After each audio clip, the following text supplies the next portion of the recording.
Wendy is going gray. In Canada, the fast food giant has changed the hair color on its red-headed logo in support of veteran news anchor Lisa LaFlamme, who says she lost her job after going gray during the pandemic. I was blindsided and am still shocked and saddened by Bell Media's decision.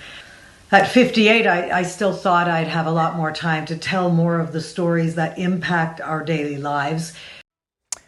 Parent company Bell Media says the narrative that Lisa's age, gender, or gray hair played into the decision is not the case, despite reports that an executive asked who approved the decision to, quote, let Lisa's hair go gray.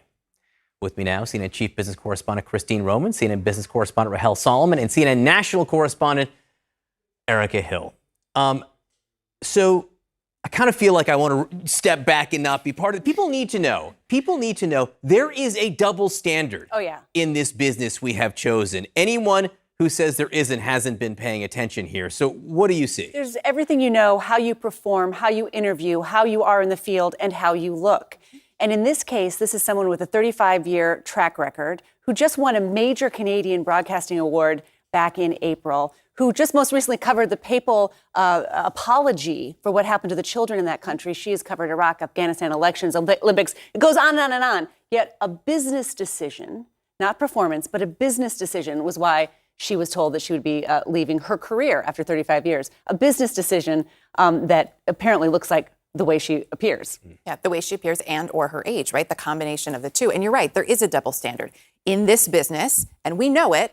A man with gray hair, white hair, even a little bit of a belly is seen as having gravitas and being distinguished.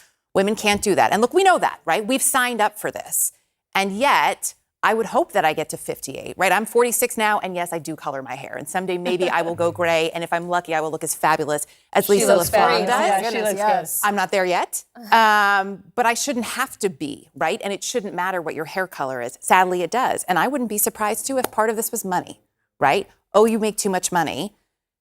And yet, I bet she makes less than her male counterparts. It's an interesting point. And also, we should say that there has been so much public support for this anchor, both from companies like Dove, like Sports Illustrated, like Wendy's, as we pointed out, but also just in terms of the public. I mean, I think managers clearly need to read the room and get with the times, that people are tired of seeing cookie cutter images of what women are supposed to look like. And beyond just appearances, I think it's important to note that diversity impacts everyone and benefits everyone in a workplace, not just diversity in the traditional sense, although of course that helps, but diversity of thought, having different experiences, different perspectives. Research has shown that that leads to more innovative workplaces, that leads to prevents groupthink, that leads to more agile companies that are better prepared to deal with the problems of today. And I think we miss that when we just sort of minimize people in terms of how good they look. Although, to repeat the obvious, she looks fantastic. It was pretty cool. Sports Illustrated put it had Mae Musk on its cover recently. You know, that's Elon Musk's mom, and she has gray hair and looks fantastic. I mean, Sports Illustrated cover of a woman with gray hair in a swimsuit. I mean, so these companies are trying to tap into that idea that things have changed. It's not just the young, skinny, blonde 25-year-old who is what women relate to. Women relate to a lot of different body types and ages. And women have more buying power now, too. I mean, there was a time not that long ago when a woman couldn't open a checking account. She couldn't have a credit card without her husband signing off on it. And yet now, right, this coveted demographic of 25 to 54 for TV advertisers and even beyond, they want to see, to your point, Rahel, we want to see ourselves reflected, and we're going to use our dollars in that way. So also these companies are not stupid. Raise their voices on social media. 40 is a new 30, 50 is a new 40. Serena Williams last night, was she 41 years old? I'm just saying, like, it's all changing. Can I tell you, it's a true story? Wasn't a supervisor, wasn't someone I worked for, but a few years ago, before I started going gray, naturally, it's happening pretty rapidly now. Great, John But I want to tell you, it was suggested to me that I should dye my hair gray.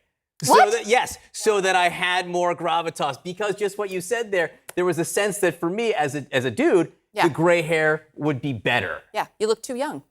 You're still like the young 25-year-old boy on the bus. Well, no, but exactly. It just shows you that there is a double standard in this business. And I don't know what happened in Canada. That we're not going to know the inside workings of that story, but there is. And probably never will. But I will say it was a huge screw up by whoever made that decision, because the negative blowback and just how petty and short-sighted they look when you have all of these viewers who have come to her defense, and companies that are basically poking fun at maybe a bunch of suits in a back room are like, well, she doesn't break through for us anymore. Let's get rid of her. Like, it's just gross. And it's so 1980s. Ugh.